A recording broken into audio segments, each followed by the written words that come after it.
Hey, Alan, thanks for joining me, brother. I appreciate it.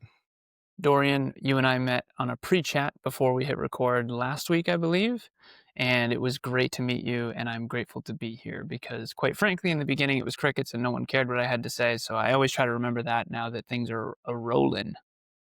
Appreciate that, brother. I appreciate that, man. So let's start here.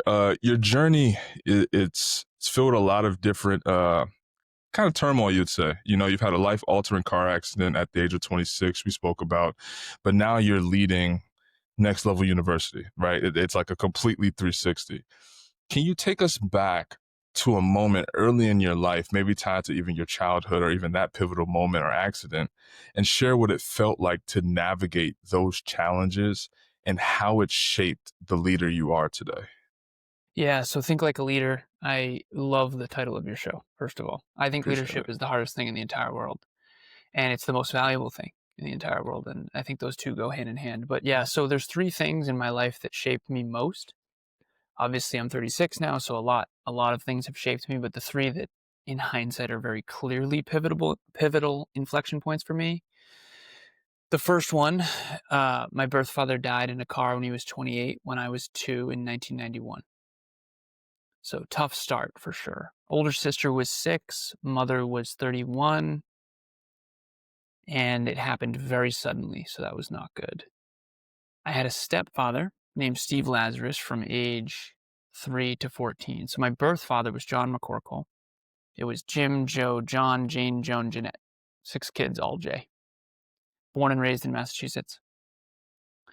And so when he passed away and my stepdad came into the picture, so this was from 1992 to probably early 2000s. And this was the dot-com era. He worked for a company called AGFA. They did hospital computers during the dot-com era. So we did very well. And I don't know, how old are you, Dorian? I just Just turned 32, brother. okay. Now, all right. So you kind of remember. Yeah, of Yep. course. You're only yeah. Yep. So in the United States in particular, but the dot-com bubble was wild. The economy was growing like crazy, and the largest economy on planet Earth, a lot of people don't know this, is the US. The next closest is China, and it's not really very close. So GDP wise. And I'm not saying that because I live in the US. I'm saying that because during the 90s in the US was wild, man. And my mom and stepdad had what I refer to as a pleasure centered paradigm, which is they want life to be as much fun as possible. So from the outside in, it was boats and snowmobiles and motorcycles and ski trips. And we had a yacht and we had an apartment building and it was Xbox and Christmas presents and all kinds of stuff. So from 3 to 14, I playfully refer to that part of my life as boats and BS. Yeah, we grew up on a small lake, big pond, and it was just running amok. And my mom and stepdad loved to party. And they had friends, and it was a whole thing. So from 3 to 14, from the outside looking in, it looked like I was the rich kid living the dream. From the inside out, it was not good because my mom and stepdad did not get along, and that's a polite way to put it, my friend. Okay, so then 14 hits, hardest year of my life, did not know this at the time. Stepdad leaves, takes his entire extended family with him. We go from boats and ski trips to I get free lunch at school now because our income is so low. We shop Salvation Army. My mom trades in her BMW for a little Honda Civic. How are we going to keep the house in the family? I go from I hope I get into my dream college, which was WPI, Worcester Polytechnic Institute. It's kind of like a mini MIT. To it's 50 grand a year back then. Yeah. So I go from I hope I get in to even if I do get in, I can't go because we Yeah. can't afford it. Yeah. We don't have cable. And again, we're not going to starve. Like, I understand that, but it was not good. It was not good. So stepdad leaves, takes his entire extended family with him. To this day, brother, I'm 36 years old. I've never seen or spoken to a single one of them. Okay. I talked to my stepdad a little bit on Facebook Messenger in my mid 20s and then again in my early 30s, but I've never seen the man in person. Same year, I'm 14. I'm a freshman in high school. Now, keep in mind, we don't associate with the McCorkles anymore because we were trying to be the Lazaroses. So that's 2 families gone. And then my mom gets in a fight with my Aunt Sandy, her sister, ostracized from that side. So by the time I'm 14 years old, kind of lost 3 full families. To this day, I have only seen or spoken to 2 human beings from my mother's side. 2. And we reassociated with McCorkles, but it was kind of, I look a lot like my dad. And so it was kind of seeing the ghost of Christmas past type of thing. Yeah. And so that was never really fully the same. And so that was the second thing. So the first thing, dad died at 2. Second thing, 14, abandonment challenges. So 2 trauma responses happened at 14 unconsciously. I didn't know. And it's such a weird thing now, man. And I'll just be very, transparent here. I look like a silver spooner, right? White Caucasian male, awards in the background, born and raised in the United States. Like, this kid started on third base. I couldn't even see the fucking ballpark, my friend. Right? So it's such a weird thing now because people don't treat me like an underdog at all. If anything, they are unconsciously triggered by like how easy my life must have been. And so that's been hard to work through. Plus I look young too. So there's the credibility piece. But this is my point of all that. 2 trauma responses. I think there's 2 worlds we all have to live in. One of them is the social world. The other one is the real world. The social world is the economy and social media and fucking Instagram and your reputation.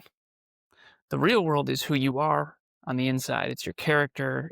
So I always use this as the metaphor. The social world is the wedding photos. The real world is the actual marriage. And if you get those backwards, you're in serious trouble, metaphorically. And so in the social world, my trauma response when I had all that abandonment challenge, in hindsight, again, I've done therapy in my 30s and kind of watched the movie of my own life over and over and over again. And I've gone, oh, so I became this social coward, this chameleon. Fit in, fit in, fit in. Just don't lose any more people. Mm. Be whatever they need to be. So there's 4 trauma responses. There's fight, flight, freeze, and fawn. Fawn is appease, appease, appease. The old me wouldn't even have been able to talk about any of this. Okay? The old me couldn't trigger people because it was too scary. I thought they were going to abandon me if I did. So I wouldn't be able to shine and show my intelligence and that kind of stuff. But behind the scenes, brother, when no one was around, it was fight. It was aim higher, work harder, get smarter, fucking prove myself. And I'm talking the hunger and the drive was ridiculous. And it still is. But it was crazy. So straight A's through all of high school. I got all the scholarships and financial aid I possibly could. I got what's called the President's Award. It's behind me, signed by George W. Bush. The President's Academic Excellence Award. I got all the math and science awards that you can. Financial aid scholarships, go to WPI, computer engineering, graduate with high distinction, master's in business. I become this super achiever kid. Now, I'm used to being broke in high school and college, and I'm talking broke. So all of a sudden, I go into tech, and I'm a computer engineer with a master's in business, man. I mean, I go from 65 a year to 85, 85 to 105, 105 to 125, 125 to 185, 180. And when you're making $180,000 a year and you just spent all that time in high school and college being broke, you run amok. It was wild. But I also didn't need much. I drove a 2004 Volkswagen Passat. My rent was $500 with my girlfriend Courtney at the time. We lived on a lake. I didn't have a mortgage. I didn't have kids. And I'm making all this money. At one point, it was $12,000 biweekly, just rolling in it. So I pay off 84 grand worth of college debt in a single year. Why not? And then I put all the rest in Vanguard into different tech companies. I've always been a techie. Built my first computer at 12, this whole thing. So I just picked the tech companies that I knew would win. And I say no because no one really knows, but you can bet. It's not that hard to figure out, in my opinion. And basically at this point, I'm unbelievably successful externally. I'm a global 1% earner, not in the US, but global. And I work for a company called Cognex. We do industrial automation equipment into big manufacturing facilities. GE was one of our biggest customers. I do Vermont, Connecticut, Western Massachusetts, and I go into these companies and I'm selling, equipment to these huge companies. And then I get in my car accident. This is 2015, dark winter night, winter. up in New Hampshire. Supposed to yield, I don't. The snowbank is covering the yield sign. I look down at the GPS, I look up, biggest, brightest lights I'd ever seen. What I thought was a Mack truck, so I thought for sure we were dead. Fortunately, it was a lift-kitted pickup truck, not a Mack truck. And thank you, Volkswagen. This was the safest freaking car ever. I used to call it the tank. Yeah. German-engineered steel trap of a car, Volkswagen Passat 2004. Bought it for $5,000 cash, invested all the rest of my money. Car's a depreciating asset, baby. Who wants a nice car? Let's do this. I now realize everyone wants a nice car, but I didn't care. So anyways, fortunately, no one was killed, because if anyone was killed, it would have been my fault. No one was permanently damaged, although we were definitely rattled. This was not a fender bender. This is head-on collision, 30 miles an hour type of thing. And physically, we were okay. No permanent damage, but definitely rattled. But mentally, emotionally, and spiritually, this is the second chance my dad never got. So I've seen pictures of his car. I've seen pictures of my car, and they don't look that different. So at this point, I'm just like, what the hell just happened? I'm 26 at the time. That's 10 years ago. And it's the second chance my dad never got. And quite frankly, while I put in more effort than the average bear, and while I had achieved a lot, I feel like I was resting on talent. I was the obnoxious kid who could party all night and still get straight A's on the calc exams. So I felt like I didn't reach my potential, man. And I certainly was partying too much and too often. Cognex used to be work hard, play hard. I used to say work hard, play harder. And I had high school friends and college friends and corporate friends. And I brought my high school friends to college and my college friends to corporate. And so long story long here, I did the traditional American dream, which was preschool, kindergarten, elementary school, middle school, high school, college, corporate. And it was wildly unfulfilling, but very successful. And then I flipped the script and I went all in on fulfillment after that. I started a little company called Lazaros LLC, what you'll never learn in school, but desperately need to know, because I was like, I got straight A's. Why didn't I learn any personal development, personal growth, self-improvement? You and I talked about a couple of years ago, you found a lot of this stuff too. It's like, why didn't we learn about character and vulnerability and humility and habits and metrics and skills and identity and inner work and internal families? Like, where was the education, man? So professional development, the school system does well. Personal development, forget it, man. So I decided to bring personal development to the school systems and to the masses. That was my goal. Yeah. Most Good of us luck. can't even get our families to grow. I'm not trying to get people to pay me for it, right? So worst idea ever. That was 10 years ago. I'm still on that mission, but now I'm doing it very differently. And so now I'm a coach, trainer, and podcaster. We have an 18-person team. We work with 113 podcasters and business owners, and we had our first $100,000 month last month. So, but dude, we started out all the way back to zero. The first year in business, we made $0. Second year, 13 grand between two people. And Massachusetts, I mean, it's not cheap cost of living, right? So it was brutal. And that's kind of how I became a leader, is just learning over time, myself, others in the world, and failing massively forward and making sure I go back to the drawing board each and every time.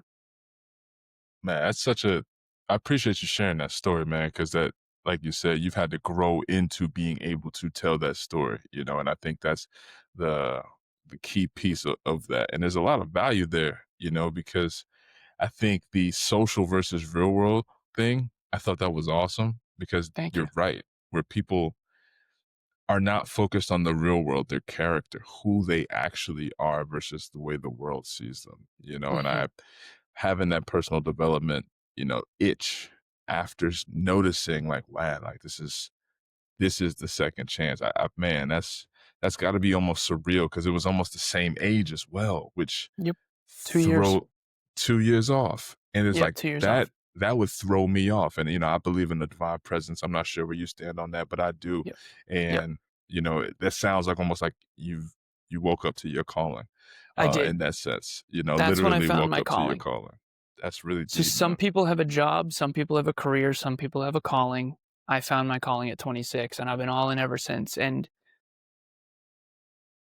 That man, that's so good. It really is. But so, with all the outward success that you've had, you've spoken about the pain, the regret that you've had.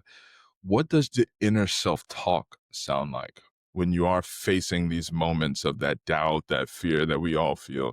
And also tell us, how has that evolved since your early days for searching for personal development? In hindsight, and I've talked to my mom about this a bit too, she was extremely hard on me. And I think part of that is because she believed in me. And I think the other part was her lack of emotional intelligence and just her own not dealing with certain traumas from my dad's death and stuff like that. But my self talk has evolved a lot over the years. My highest self, I think, is really hard on me. And I think some of that is from growing up in a childhood where I was not babied. And the other bit of it is I believe in myself. And it's so my highest self, my self talk is always poking me on the shoulder. It's like, come on, Alan. Come on, Alan. You know you're better than this. So it's funny because 10 years ago, I surrounded myself with the wrong people for sure. And I partied. And I grew up in an environment, my mom and stepdad partied. So I understand the duality of that, but ultimately it's my responsibility, right? And I remember I wrote an article. I trade my label of alcoholic in for bodybuilder. And I was a fitness model, fitness competitor, fitness coach. I went all in on fitness, and that's an understatement. It was just my entire life. And I did 43 photo shoots, and I won. I did 3 fitness competitions. One of them I won, and it was my whole world. And I was trying to bring personal development and fitness to people because I thought that that's where you start. I think is with the body. I still do, but ultimately, my point of this is people would be like, "What do you mean, Alan? You weren't an alcoholic." And I Hmm. remember thinking to myself, I definitely drank too much and too often. But the truth is, you're more of an alcoholic than I was. And you don't like that I'm saying I am one because that means you're one too. And yeah, so at the end of the day, I had a drinking problem for sure. But there's other people who had a way worse drinking problem than me, but were deluding themselves into thinking they didn't. And so they would get very offended. And so those first few years of personal growth were atrocious for my social life. Bad. Because I went complete 180, as you mentioned.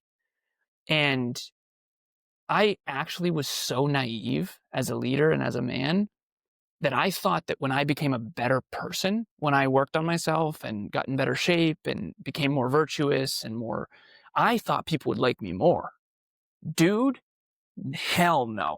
Holy hell no. Like, absolutely not. It is atrocious for your social life to work on yourself. And don't get it twisted. If everyone's totally okay with you and no one's upset with you and no one's talking crap about you, you are not growing that much. I have 24 clients that all track metrics and habits and goals and skills and identity, and we are in it every single day, 1% better every day. They all struggle with their past friendships, all of them. The more you grow and the more you evolve and the more you improve, self-improvement, personal growth, personal development, the harder it will be for you to sustain friendships that don't. And there is no way around it. And for me, some people struggle in the real world with goals and structure and discipline and all that stuff. For me, that came easy. For me, the relationship stuff was terrible. I feel like success and achievement is fairly easy, but I also know that that's where I lean. What's never come easy for me is relationships, particularly because most people don't have goals. I spoke to 300 students on Wednesday at a place called ICL Academy, and this is a place that just building champions is their motto. Serena Williams spoke last year or the year before. And these kids are like equestrians and tennis players and swimmer. I mean, a lot of them are going to be Olympic athletes type of thing. So I was like, you guys are going to be the weirdos. You're not going to be able to be at every barbecue. You're not going to be able to hang out just to hang out. And my friends did not understand that. I said, imagine if Michael Phelps' coach was like, yeah, man, just swim around. Like, see what I'm saying? Brother. Nice. So I am serious, dude. I treat my goals like an Olympic athlete. Michael Phelps, 28 medals, 23 gold. That dude did not get out of the pool for 5 years straight. No birthdays, no holidays. And he's talked about his mental health issues. He did a documentary on HBO about it. It's actually awesome. It's called The Weight of Gold. But don't get it twisted. You want big goals and dreams, you better start sacrificing real quick. The moment you set a goal, you must be subservient to that goal, but not subservient to people. That was Mm, the mistake I made. I love I would that. try to hang on to clients, and I would try to hang on to friends, and I would try to hang on to, and at the end of the day, what I had to realize is my fear is still abandonment, and now I have to overcome that fear, look it in the face, and say, "Hey, I want you to come with me, but if you don't, that's your prerogative. I'm going with or without you." And that freed me. So I think some people are afraid of failure, and I think some people are afraid of success. The people who are afraid of success are too much for the social world, and they struggle with relationships. The people who are afraid of failure are the people who feel incompetent, not smart enough, not good enough, and everyone is one or the other. That's so good. And I love the quote, "The subservient to the goal," and not the friends, because I've always heard this quote and I've been using it as I've been on my personal development journey, and you know this as well. At the beginning, like you said, it's lonely, man. Like you find yourself wanting to reach out to your old homeboy or your old homegirl about something. You realize, wait a second, I know what they're going to say because they haven't necessarily walked into this place that I'm in right now. And not to say that's a bad thing. It's everyone has their own life, but that conversation is going to go differently now, Mhm. especially like as you've been growing, yeah, that's so good. Well, real quick, so let's imagine let's imagine you call me up and you say, "Hey, Alan, I'm looking for some coaching and I'm thinking about starting a podcast." I'm going to be like, "Brother, hell yeah. Let's go. I got you. Let's do it. Definitely do it. You should definitely do it." Call up the wrong person, they're going to say, "Podcast. Podcasts Yeah. don't make any money." "No, Mm-hmm. I don't." "Are you sure?" "You know what? Shut your mouth. You don't know. We got to podcast. You're a podcaster now. Yeah, that's it. You're a bodybuilder now. You know Yeah. what? Shut up, you burnout." The You know, truth is, don't take advice from people who are a mess. I agree so much, man.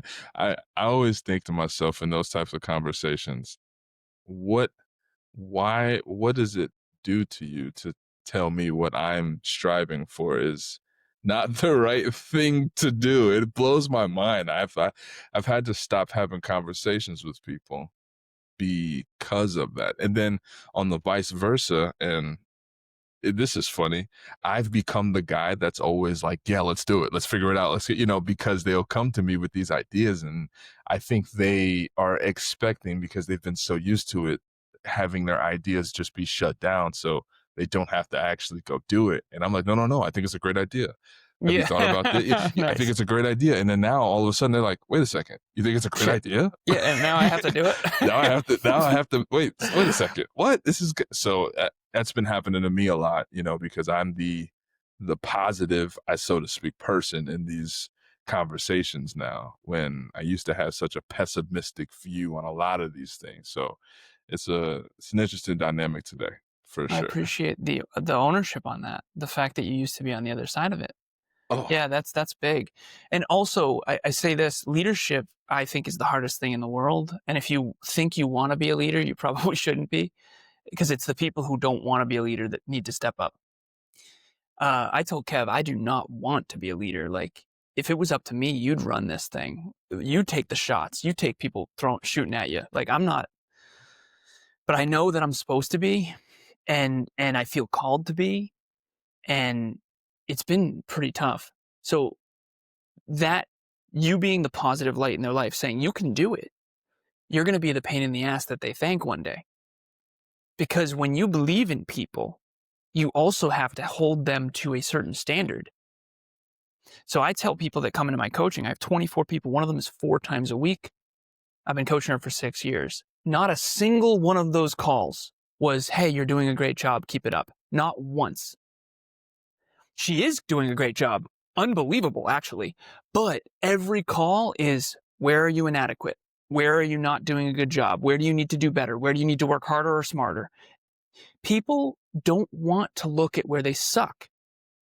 But where you suck is why you're not achieving your dreams. I don't think if anyone else out there is watching or listening, think about your goals and dreams. What do you want to achieve in your life? The reason you're not achieving it isn't because you don't believe enough in what you already believe in. It's because you have huge blind spots, myself included.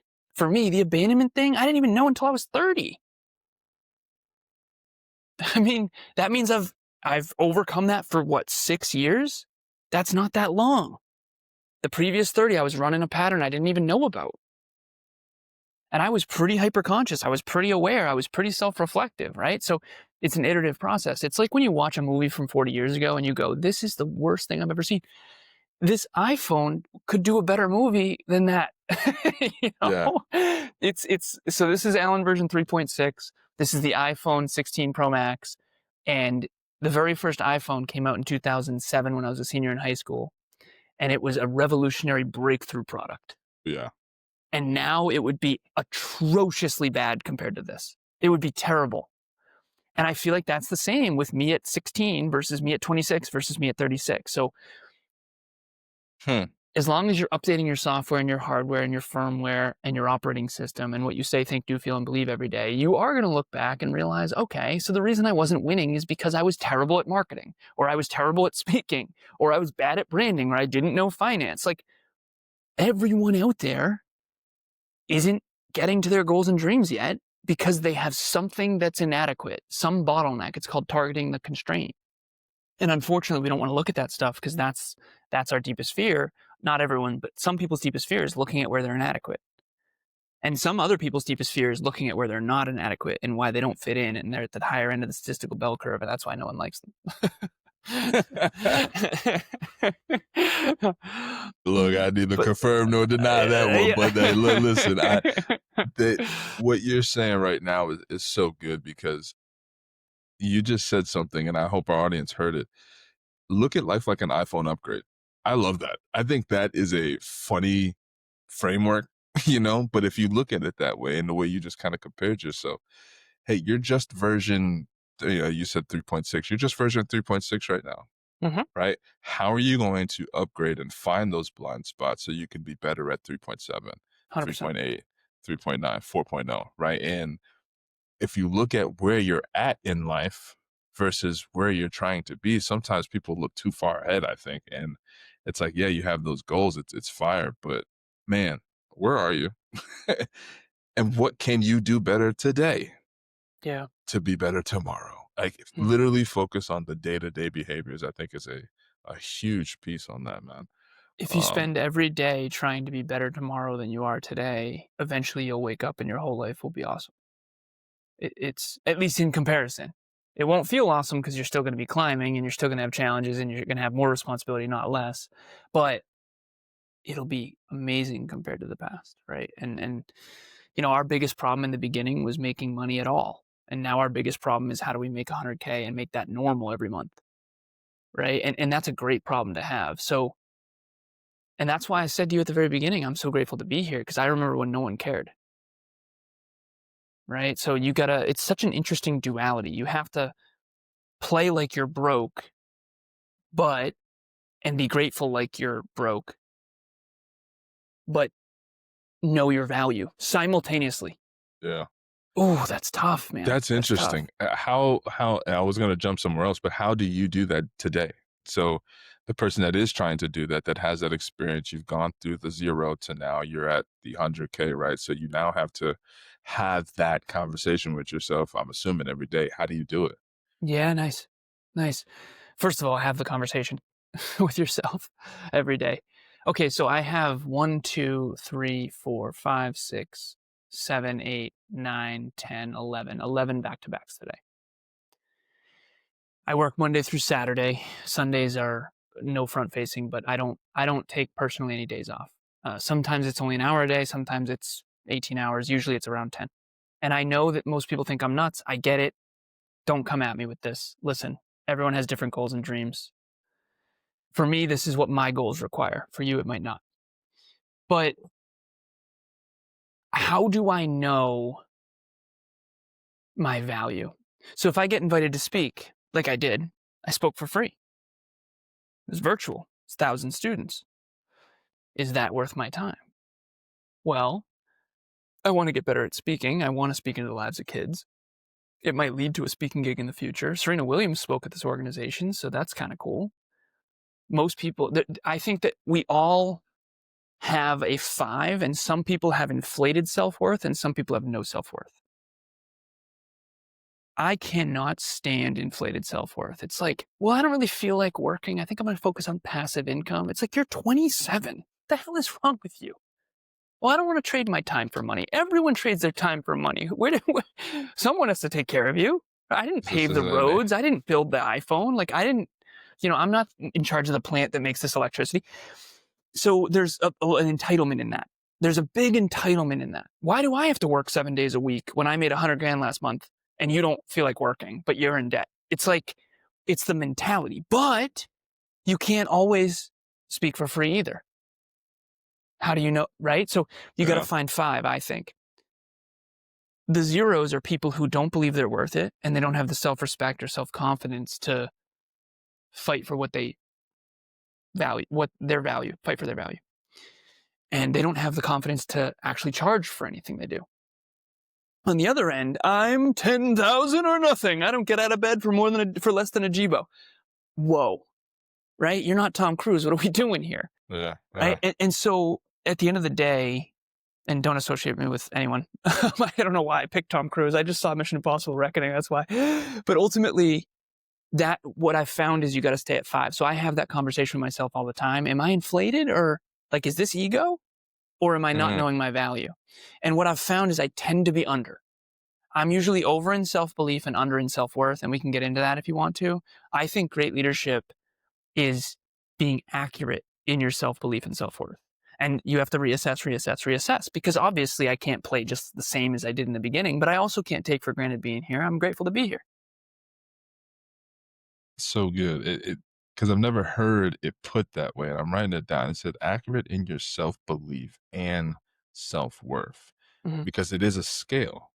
Yes, And I like the way that you put it because you said you want, and I'm writing. They can't see I'm writing this, but it's if you have a self-belief, if when your self-belief is high, get into that for me real quick because I want to understand what is self-belief, like how can someone gain this self-belief?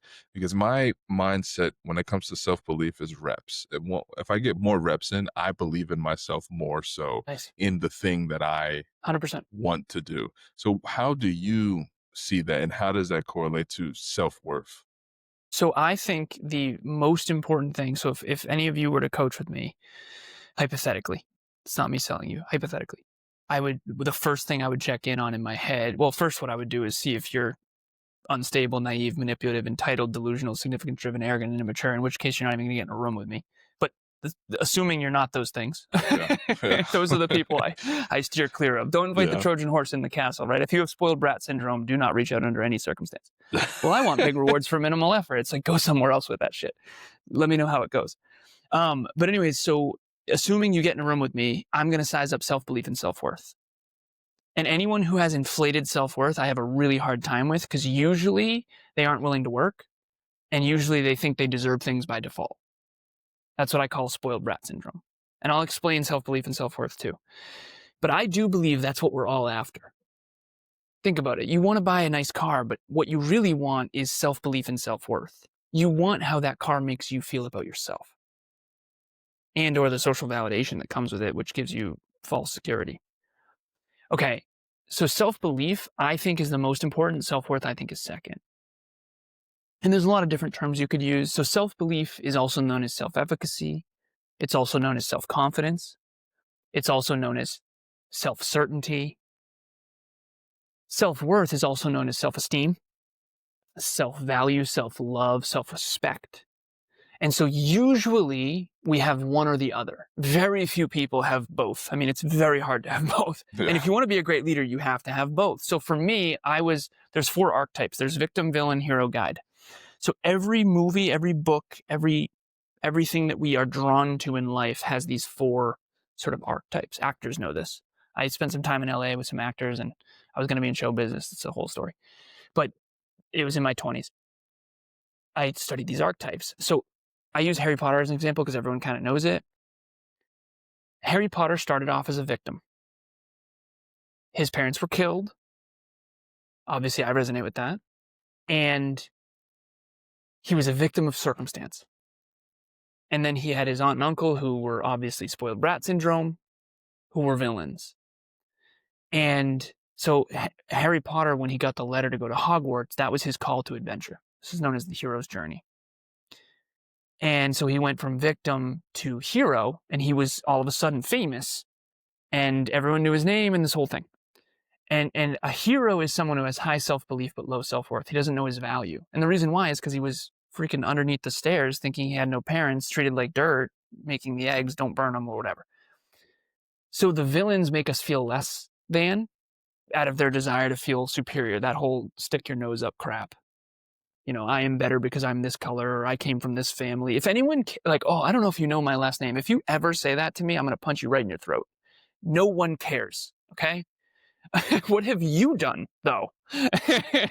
You personally, right? Well, I was born into the new family. Okay, get the fuck out of here with that. Okay, so Like an so there's anime or victim. something. Yeah, two guesses which one, how many villains I had in my life. All right, so victim, villain, hero, guide. So the victim has low self-belief and low self-worth. That's where we all start.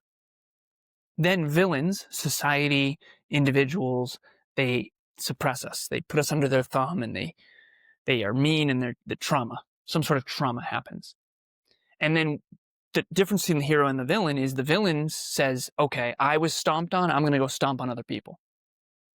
The hero says, I was stomped on, I'm going to do whatever I can to make sure this doesn't happen to other people. And then the hero realizes on this journey they still have a villain within them they have to like fight against. So Harry Potter found out that Voldemort was still in him, and he had to kind of fight against that, right? And then eventually he became the guide. So he had Dumbledore was the guide, and then Dumbledore died, and then Harry Potter became the hero, the guide, once he killed Voldemort. So he slayed the villain in himself and in Voldemort. That's why it's so powerful. J.K. Rowling is a freaking genius. And once he broke the Elder Wand and threw it away, that's when he became enough as he is. That's when he became the guide. And Ron was like, no, that's the Elder Wand. Because Ron is still a hero. Ron is still insecure and doesn't believe in himself and doesn't have enough self-worth and that kind of thing. Wow. Yeah. Man. And so, right, we're all on that journey. You just gave it to me. I'm a Harry Potter fanatic, and Nice, you just the brother. way you just gave that to me just put that whole piece in perspective, because I never understood that archetype. I didn't know victim, villain, hero, guide. Love that, because it makes perfect sense with a lot of joints When he that I've killed the watched. little Voldemort in him, when he let Voldemort kill him with the Resurrection Stone, Mhm. then that little Voldemort was, and again, I'm more the movies than the books, but I do both. Yeah. That was Voldemort. That was him killing his ego, metaphorically. It's what's called an ego death. Yeah. And he freed himself from the fear of not being good enough. And then he could fight Voldemort, and Voldemort was never good enough. Voldemort, no matter what there was no love. There was no, right? And so that's what happened. We all have this poison in us that we have to have an ego death. My car accident was the ego death. That's when I realized that I'm playing not to lose instead of playing to win. I was playing not to lose friends. I was playing not to lose reputation. I was playing not to lose intimate relationships. I was playing not to lose status. I put the social world first and the real world second. And I flipped that script and went broke, my friend. And then I realized the social world is where the economy is built and that you still have to look reputable. But you shouldn't inflate it. You shouldn't have to puff up and pretend you're something you're not in order to be successful. And if you focus on the inner world and the outer world simultaneously, but you do real world first, social world second, you can become the guide. And the guide is someone who, Dorian, I'm grateful to be here and I appreciate you. But if you didn't want me to have you if you didn't want to have me, that's okay too. Versus me trying to get you to have me. You know what I'm saying? Yeah, 100%. So, yeah. Yeah, and it's funny, like, I'm thinking in real time of that scene, because you've probably as well seen Big fan. the Harry Potter movies hundreds of times each, right? I'm the same way. At least dozens. It's probably going to be on this weekend. It's a holiday weekend, Nice. so it'll get, Yeah. I bet it'll be on TV. Nice. But seeing that in real time, it's like you actually almost hear that moment that he becomes the wise man, so to speak, Yep. when he does break the wand. That's so cool to see it in my mind in real time. What's the framework that you would put around this if you were to provide a framework to our listeners to get this ego depth, to find this ego depth? Is there a way to seek it, or is it something that just happens to you? So Because yeah, sorry. I no, I was just go ahead. Yeah, so I'm so excited for the question. I've been waiting for this question my whole life, brother. No, at least 10 years though. The circles of the ego, the outer layer is what you want others to believe about you. The next layer in is what you want to believe about you. The next layer in is what's accurate. Hmm. Wow. So when I got in the car accident, they all collapsed on themselves, which was very traumatic. So there's post-traumatic growth and post-traumatic stress disorder. I had both. Double yellow lines freaked me out. Crowds bothered me. I was claustrophobic. I mean, I had to work through some stuff. But on the other side of that was tons of growth and expansion and learning about my past and learning about myself and all that stuff. So my sneaky goal in life is to keep those three circles the same. It's hard to do. And I'll explain why.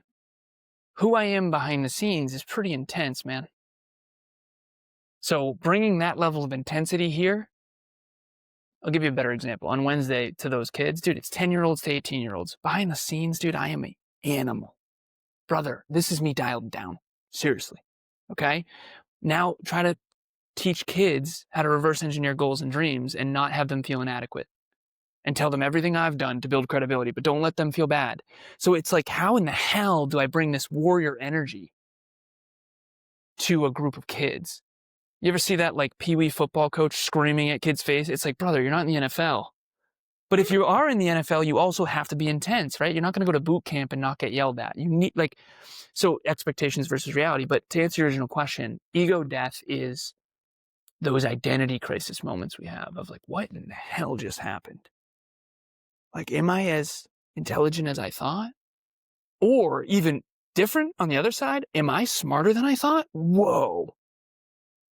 It's anytime you are inaccurate about yourself. It's like when you see that photo, it's like, is that me? Oh my God, I've let it go. Right? What the hell happened? I'll give you the best example of an ego death. My business partner, Kevin Palmieri, he was an all-star baseball player. And he was at a circus with his wife, Taryn. He's like, not but a thing. Don't worry about it. The milk crates or whatever with the baseball. Yeah. I'm gonna win you a teddy bear. It ain't nothing but a thing. Don't even worry about it. It's like, brother, you haven't thrown a baseball in 15 years, right? he talks about the story, funniest thing ever.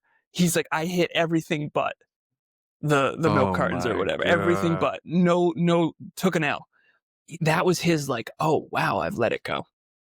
Yeah. Right? If you were an athlete in high school, congratulations. It's been 20 years, sir. Right? Like, Yeah. get it together. Literally. Yeah. So that's the ego death. And so what happens is we get worse and worse and worse and worse and worse over time, or better over time. And then we interact and it's mirror time. Oh shit. That's why I don't think people like me as much, is because it's a bigger mirror. Kev says, you check too many boxes, brother. Freaking people out. Yeah. Yeah. Yeah, it's funny. He's like, you're 6'2", you're intelligent, you track metrics and habits every day. You haven't taken a day off in 10 years. Like, you're freaking people out, man. Right. Yeah. And I'm like, brother, I just want to help. He's like, dude, you make people feel inadequate. It's not your fault. Right. And then they have a trauma response to that. So to answer your original question, though, the framework around this, self-belief is where you start. And you build it by keeping the promises you make to yourself. Set a small goal, hit it. Set a bigger goal, hit it. Set a bigger goal, hit it. And then eventually you set a huge vision and you just keep climbing. But with the ego death thing, Netflix is never going to give you an ego death, because you are simulating Harry Potter, for example. You're simulating his hero's journey, and he's getting feedback, and he sucks at Quidditch, and he's trying to figure it out, and he's getting this. And you're sitting there eating popcorn with no feedback on self. You want an ego death? Go in front of a full-length mirror, fully naked, and take a look. Take a look. And I'm talking look objectively. There is an objective reality. I'm an engineer. I know everything's subjective and everything's perspective and everyone's opinion. Listen, there is an objective reality. 9.8 meters per second squared is gravity, whether you like it or not. I don't care about your opinion. The truth is there's an objective reality. Are you in shape or not statistically? Are you increasing or decreasing statistically? When you get that photo posted on Facebook, one time I got really drunk and it's a very embarrassing moment for me. It's a big party all day drinking. This was years ago. This is back when I was like 24. Someone named Shanice, she posted a photo on Facebook of me where I had accidentally peed myself. Dude, I told everyone that I'd spilt a drink. I was drunk. I was browned out, and I drank too much. My bad. And I was so embarrassed. And I was like, take that photo down. But I had a moment with myself. I said, Alan, it's time for you to change. That's an ego death. And that changed my life because it got me to say, you know what, Alan, it's time to go to the gym. Alan, it's time to stop going to parties like that anyway. You've outgrown this. What are we doing here? What are we in high school? And so when we watch Netflix, there's no reflection on self. When we go to coaching or podcasts like this, big mirrors, man. That's why certain podcasts like crime thrillers and all that stuff are way more successful than personal development podcasts. People don't want to look in the mirror when they already feel ashamed. That's so real. That's so real. And then I know there's listeners out there that, as he's saying all of this, are coming to terms with like, what's that thing that they do need to kill within themselves, and we're using death, kill, that kind of language, but like we mean it internally. I just want to put that out there just to make sure someone's not taking this literally. I just want to make sure, but like internally, you really have to look objectively at yourself. I just appreciate you sharing your story behind that because it's important. It's really important. Dorian, you told me a couple years ago you had an ego death because that was when I met you. I remember thinking to myself, okay, when was his last ego death, right? So mine was when my dad died, when my stepdad left, and then 26, right? And I've had a bunch of mini ones along the way. Those were the particularly traumatic ones. And now I seek out ego deaths proactively so that I'm not devastated when life throws them at me, right? Yeah. And so for you, a couple of years ago, you had one, and you don't have to share it here if you don't want to. I think consent is important, but ultimately you had one that got you to start this podcast. You think, I don't know what it is, but I know you had one because otherwise you wouldn't like me. That's for sure. No, man. And it's funny. I feel like I can share because there was a few of them. To be honest with you, one, this was the biggest one, was the birth of my son. Was probably one of the illest things I've ever had to feel, because that weight of holding this little 7-pound, 12-ounce kid in your arms and saying to yourself, your life is literally in my hands at this point. All the bullshit that I've been doing, all the Nice. the stuff that the previous behaviors, the version of me that wasn't capable of being the best version dad that I can be for you, has to die today. I can tell you and I both did some partying. I can see it all. I can see it all over you, man. Man, look, former athlete, man. So I had my time, brother. Former college athlete. So I did the whole shebang. But luckily, I tell my wife she saved me because I met her at 22. Nice. So, and mind you, we did our partying together. We had our time together. You got to run amok. You got to run. You can't be naive. You got to go explore. We had our time. I call those our 20s were our, I'm gonna use this language, but our frick off years, where we just kind of we was just out there, just those doing what we end was eventually, doing. Brother. And it ended with luckily, like I said, with a very, very hard pregnancy, very, very, I mean, craziest thing I've ever experienced in my life, because my wife had this thing called HG, which is like, not to get too deep, but it was like 20, 25 times vomiting a day. Like, it was the worst nausea you could ever imagine seeing. It was insane. So having to jump into that and take care of her through it, it's you're afraid the entire time, Yeah, of and course. while also trying to keep your wife mentally like there, Whoa, man. you know what I mean? And then we have our son, and it's like, all right, now we're parents, and we It get was no worth it. break. Like Yeah, it yeah, was, yeah. but it was beautiful. Like once it happened, it was like this Worth it. is this is it. This is why we went through all of that. You know what I mean? Nice, man. So, Good for and you. then athletically, I'll say last year I tore my Achilles playing basketball, and that's when I realized I said, yeah, I have to figure out Another getting myself back in the athlete mindset instead of just I work out. I was in that. "Oh, I just go work out" framework, and it's like, no, no, no. I train now. Like I'm back to training. good for you. It's a different framework. So that was Yeah, another it's a ego different death. mindset for It's a sure. completely different mindset. So, but I appreciate you asking that and letting me get that out because I haven't really shared that often. I don't share that, to be honest with you, but I It's a lot, appreciate you. man. That's It 9 months is, of challenge right there. But it's yeah, worth it. And I think that's a good lesson in that too is, you know, what you go through is either going to build you or destroy you. yeah. It's resilience, man, It and obviously built you. I yeah, wouldn't be here. We wouldn't have met if that didn't happen. we wouldn't have met. You're right. You're Yep. right. I'd still be doing things and like behaviors that are, I call it the analysis paralysis guy. That was my thing. I would plan. You could tell I'm the best planner in the world. Alan, let me tell you, I'll plan everything out to the end. And then it's like, okay, well, now start your plan. It's like, oh, well, and I would, every And some excuse in the people are the world. opposite. Some people are just do, and they don't plan. So Yeah. that's my point is everyone, it's what you're not looking at that is holding you back. It's the gold is buried where you least want to dig. Yeah. That's real, man. That's real. So, yeah, this has been an awesome conversation. I want to end it with some quick hitters, just so we can give the audience just some game here, just some different kind of frameworks, just see some success habits, things that you kind of work through on your day to day. You've grown a podcast. You've recorded literally over 2,100 episodes. I have to showcase that, even though it's the end of the episode slightly. Like that's unbelievable for Thank you. most people to even fathom. 2,100. What's one specific habit or let's say an operational framework that you've implemented at yourself or Next Level University that keeps you and your teams aligned and performing at such a high level? I always ask myself, what's the one thing that changes everything? Or what's the one thing that could change everything? Habit tracking. 10 years Habit ago, tracking. 10 years ago, brother, I had these little black notebooks I would carry with me. And I would, with a mechanical pencil, check off my habits every day. And I have dozens of them over here. And then eventually it was flashcards, and I have like piles of them. And eventually I was like, I got to save the trees. So I started doing Google Sheets. Brother, every client and every team member tracks metrics and habits every day, including me.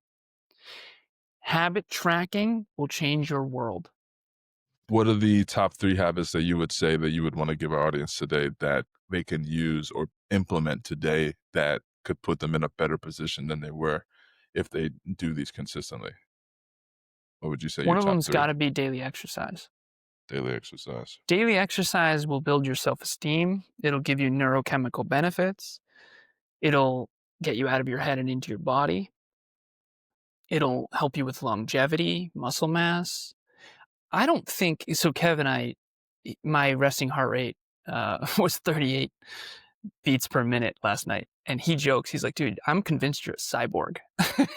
I said, brother, my girlfriend and I have exercised every day for almost 3 years. 1,276 days ago, March 1st of 2022. That's when we started. Now, the reason I'm saying that isn't for me to brag about me. It's, oh my goodness, you want to talk about the one thing that'll change everything? Daily exercise. Walking our dog counts. Okay, it counts. Every day, 45 minutes a day. It started at 30, then it was 35, then it was 40, then we went back to 35, and now it's 45. We're going to try to get to an hour, but we're both running 3 companies between the two of us. But ultimately, daily exercise has to be one of them. Number 2, you got to go with daily learning. Mine is called Targeted Learning. I don't have a good book right now. I'm actually looking, like, I'm reading Mastery by Robert Greene. I'm reading The Science of Self-Discipline by Peter Hollins. I'm reading Sapiens, apparently, by Noah Harari. I am always looking for great books. Decoding Greatness, The Alchemist. I mean, I'm just Audible always. Always. I've read it's what you feed your mind. If you feed your mind horse shit, I don't care what Kim Kardashian's doing. I don't care what so-and-so is tweeting or Xing or what, like, you need to feed good stuff in here. Your mind needs good inputs. Garbage in, garbage out. Jim Rohn says, you can't have a rich, dynamic, positive life. It's like you might as well make cake with cement. Just listening to all the crap. Like I avoid advertisements at all costs. Hey, have you heard of my thing for the thing? How inadequate are you?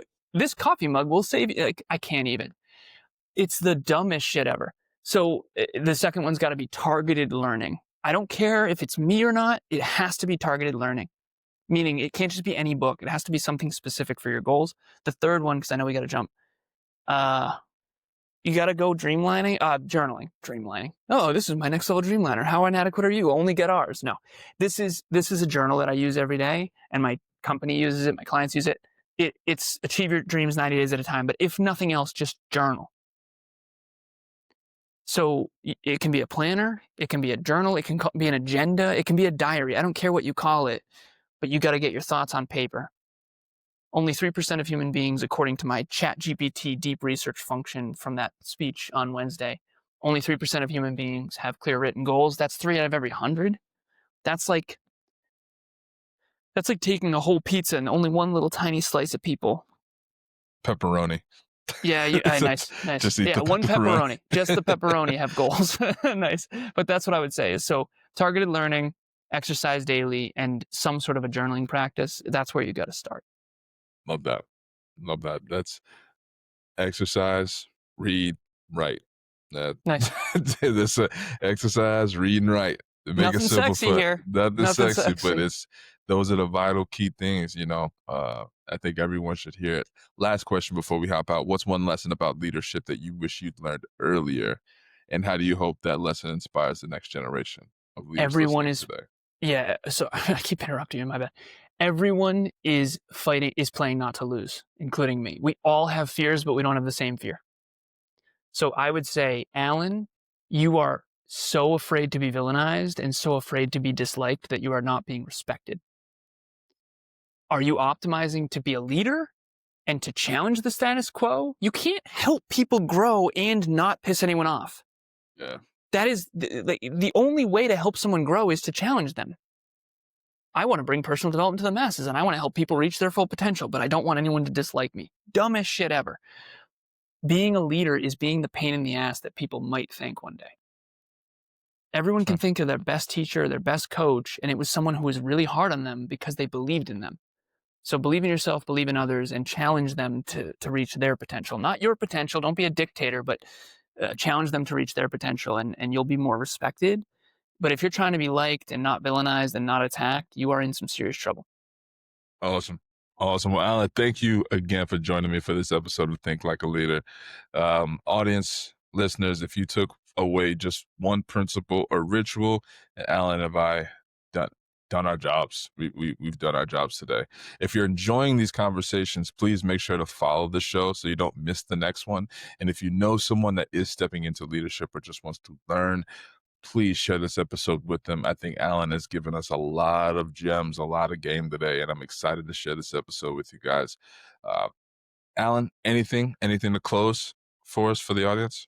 Your bigger, brighter, better future is on the other side of taking responsibility in here and in here. I was pointing to my heart and my mind. All great things in life start with you setting a new standard inside of you and then executing. So thank you for having me, man. This has been awesome. And if you ever want to do a round 2, you just say the word, I'm there. Absolutely. Cool. Appreciate you guys and enjoy. This is an episode of Think Like a Leader. See you next week.